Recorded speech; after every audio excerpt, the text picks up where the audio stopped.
All right, back at the off-road Jeep. We got a cool alternator relocation kit we're gonna do. Just do a little bit of other stuff. We're gonna try to get the oil changed, get the starter replaced, and we're gonna do the transmission mod, and we'll see if that works. So first of all, this is all the kit includes. It's all you need. Which that's gonna bring your alternator from way down there, put it where your AC compressor is, then you run a shorter belt. You have to run a 74.5-inch belt, which I do have one for this motor. We're just gonna steal it though. This is what we're running. And yeah, I guess we'll start tearing into it.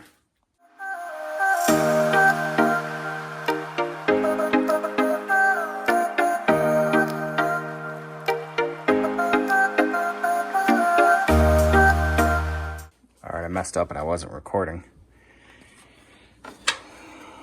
There's 4 bolts that hold the AC compressor on. And this back one broke off. Then it got stuck inside the compressor and then it broke the ear off. That's the bolt. So I think there's enough meat on there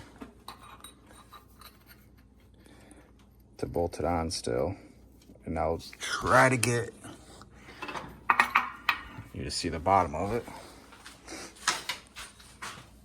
I'm gonna try to put threads through and then put a nut and washer on it. We'll see if that works. I got the alternator out. Got to pull all the alternator wires up so you can hopefully reach them to the alternator. But yeah, set you guys up so I can try to bolt this in. All right, I got it solved. I drilled another hole and tapped the actual bracket, so it just threads into it now. I checked on the other motor. The alternator should not hit that, but I still don't know for sure until I get the other bracket put on here, but I guess we'll keep moving forward. All right, we're gonna put this bracket on. I'm not 100% sure on the direction of this thing, but we're gonna figure it out here. Grab the alternator.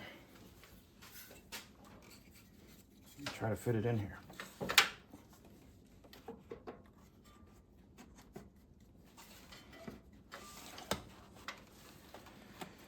I was worried about that.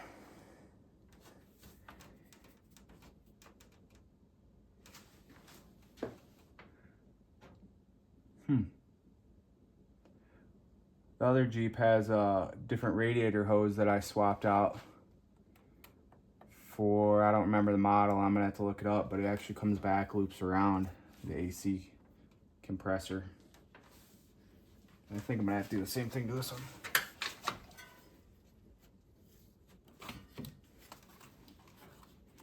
Because that sticks up a lot.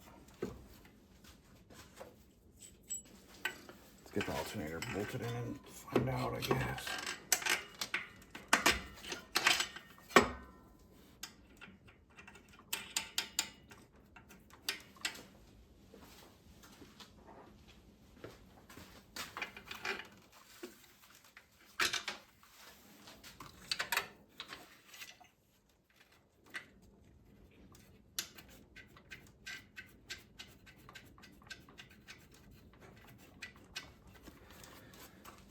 All right, I'm gonna take you outside to show you what the other hose looks like.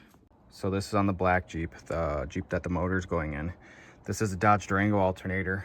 Everything fits exactly the same, it's just a little bit bigger. And I put this hose on here when I did this location swap. But all I literally did was just take the alternator bracket and bolt it on top of the AC compressor bracket.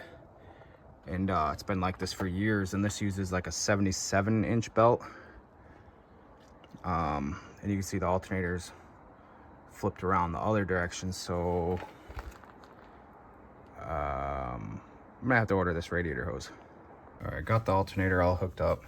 I actually had to move the ground and put it right there. And then to extend all these, I had to cut some of this stupid tape crap off. I don't really care what it looks like. So that is good. Like I said, gonna have to get a different radiator hose. I'll look it up in a little bit to see what year it is, because I'm not 100% sure, but I'm gonna throw the belt on and see how it looks. Belt's on. Belt size fit perfectly. I'm gonna throw the electric fan in, and this little mod will be done. So I decided to lift this thing up to see where the tire was rubbing on. And it's not even maxed out yet. It actually has some pretty dang good flex. But as I'm looking underneath this thing, I got my flashlight.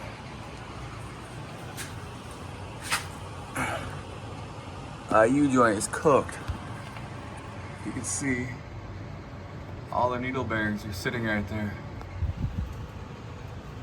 That sucks. Put some CVs in this thing, but pretty flexed out in the garage. So I'm just doing a little bit of here and there, and blower motor was making some noise, so I pulled it out. Look at that massive freaking mouse house.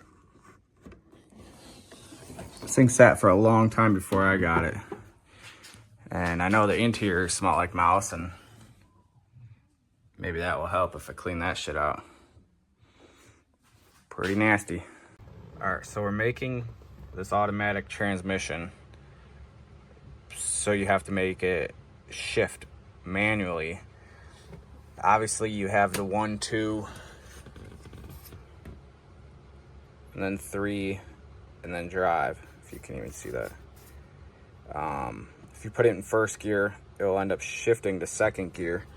So you can watch a video on YouTube of DexJ doing this, but you just pull the wires out of the TCM behind the glove box area thing, and wire.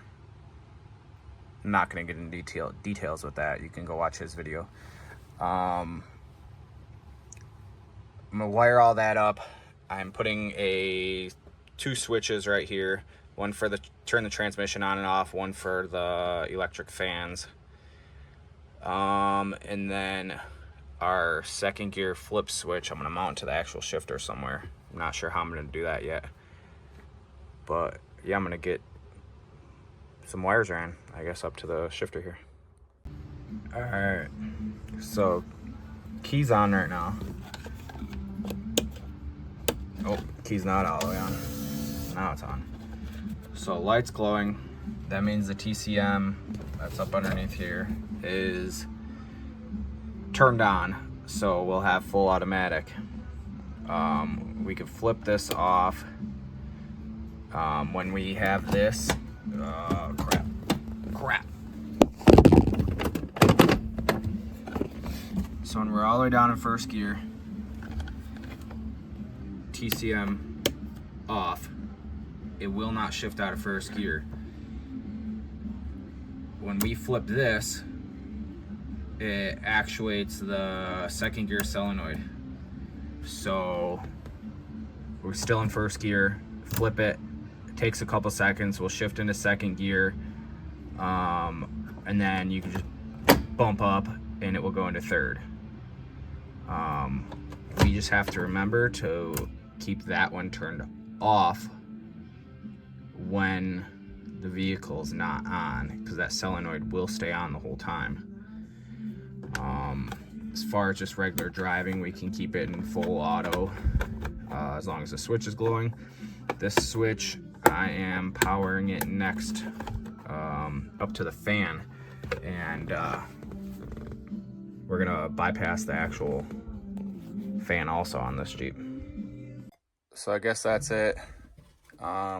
Thing works awesome on the street. Obviously I couldn't really record maybe I can get one of the kids to go for a ride with me and do a little 1-2 pull. Pretty cool though.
Jesus!